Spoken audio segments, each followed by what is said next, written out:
Good morning Hindustan. Pokhran Rajasthan, जहाँ गर्मी, पानी कम, पत्थर, चकठिली चट्टाने और अब आ चुका है ओटू पार्क। 100 एकड़ यहाँ साइड विजिट हो रही है और मैं आपको भी मेरे साथ विजिट कराता हूँ। आइए देखते हैं।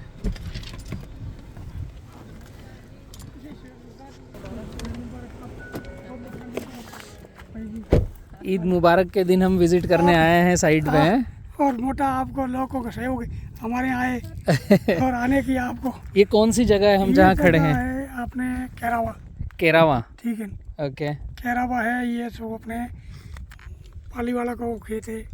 ओके। उनका क्या एमडी खान समीर भाई साहब का, एमडी साहब का परिवार का ही।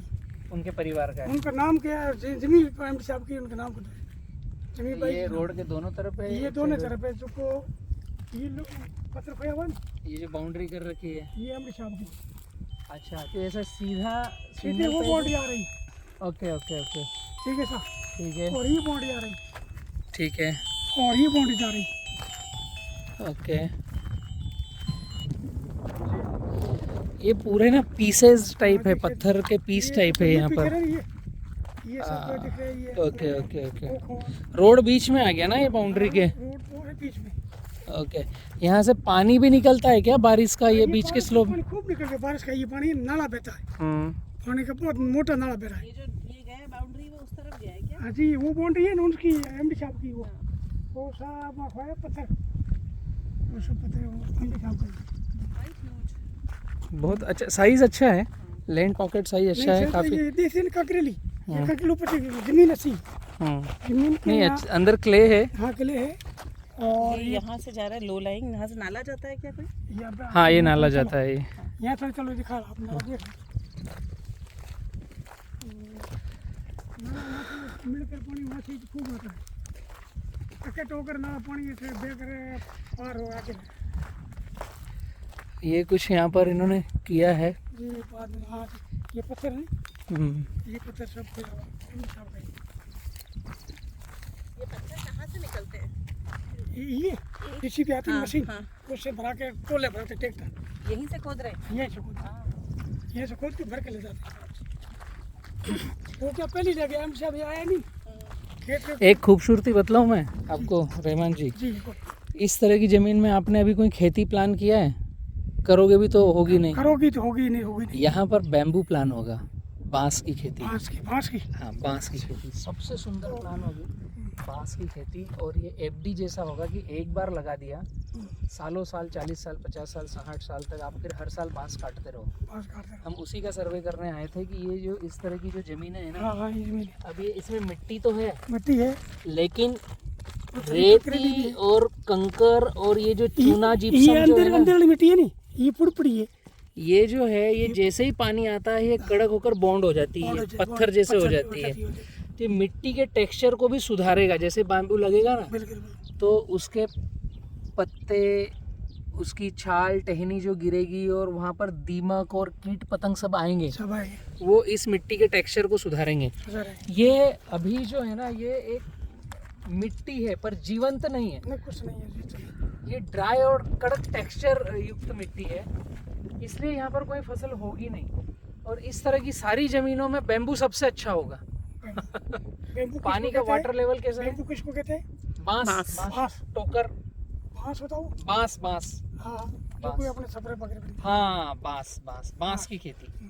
तो उधर साइड में ज्यादा बांस है, वो चित्तौड़ साइड में। जी पहाड़ों पे होते होते चित्तौड़ साइड काफी है, पर ये भी यहाँ पर भी होगी। पोखरण की ये साइड जो है ना, ये बांस के लिए ये एकदम उपयुक्त है। पानी का लेवल कैसा है यहाँ पर? पानी का लेवल है यहाँ टेस्ट करो ये साहब, यहाँ 3-4 पॉइंट बढ़ाया है। कितने फीट पे है? वो तो उसने और सर्वे में बताया, उसके पास ही रिकॉर्ड है। अच्छा, कितना पानी बताया, गहरा कितना ऊंडा है।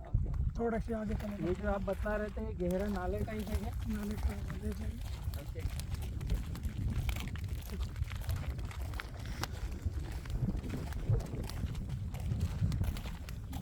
चप्पल ये ध्यान देना, ये कांटा है। आपके छोटे खाना हम मध्य प्रदेश से हैं मध्य प्रदेश जी, और हम पूरे भारत नहीं पूरे विश्व में जहाँ पर भी हरियाली करना हो हमें बुलाते हैं, और हम जाकर जगह साइड देख करके वहाँ किस तरह की हरियाली की जा सकती है और उससे प्रकृति के साथ साथ हम भी दो पैसे कैसे बना सके। अब ये कई सालों से ये 100 एकड़ ज़मीन आपकी फ्री पड़ी है, फ्री पड़ी। न आपके कुछ काम में आ रही है न प्रकृति के कुछ काम में आ रही है कि हरियाली हो जाए तो यहाँ पर कुछ क्लाइमेटिक जोन बने कुछ न कुछ। जी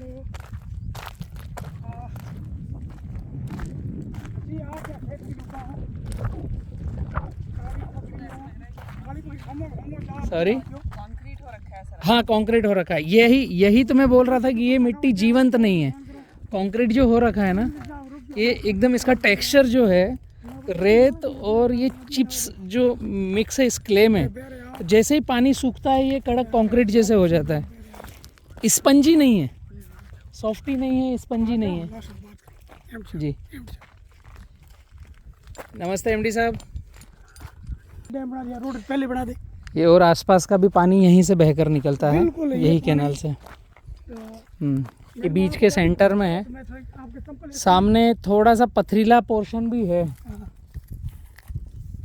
आइए, ठीक है, मैक्सिमम देख लिया है।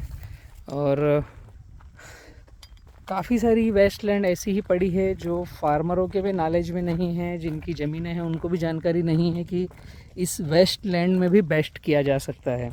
अगर इस तरह की पथरीली चुनखड़ ज़मीनों को हम फ्री छोड़ दें बजाय उसके हरियाली करने के, तो यहाँ पर भी ड्राई लैंड में एक्टिविटी कुछ नहीं होगी। बट हम यहाँ पर ड्रिप इरिगेशन से अगर ग्रीनरी पर जाएं तो फर्स्ट ऑफ ऑल बैम्बू बहुत हार्डी प्लांट है, और यह जहाँ लगता है वहाँ इकोसिस्टम डेवलप्ड होता है इसकी पत्तियों से।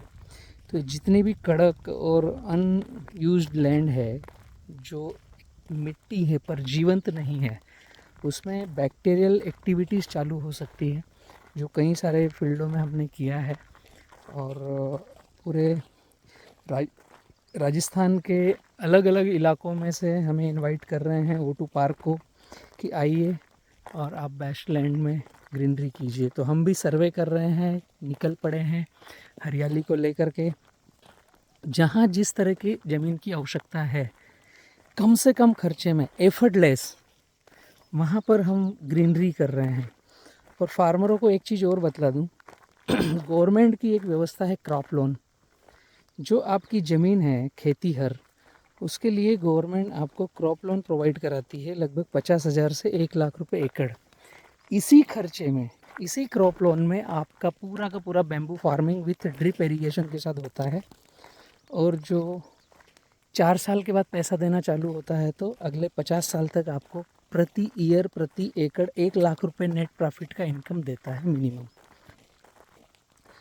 इस मॉडल को हम कह रहे हैं self sustainable environment and economy. जो ये ज़मीन है, बंजर लैंड जो है, पत्थर चुनखड़, कहीं पेड़ पौधे नहीं हैं, जो इस धूप और टेम्परेचर को इन्हेंस और करने में मदद कर रहे हैं। यहाँ से भाप निकल रही है, पानी है, बिजली है, पर हमें ये नहीं पता कि इस तरह की ज़मीन में हम कौन सी फसल लें।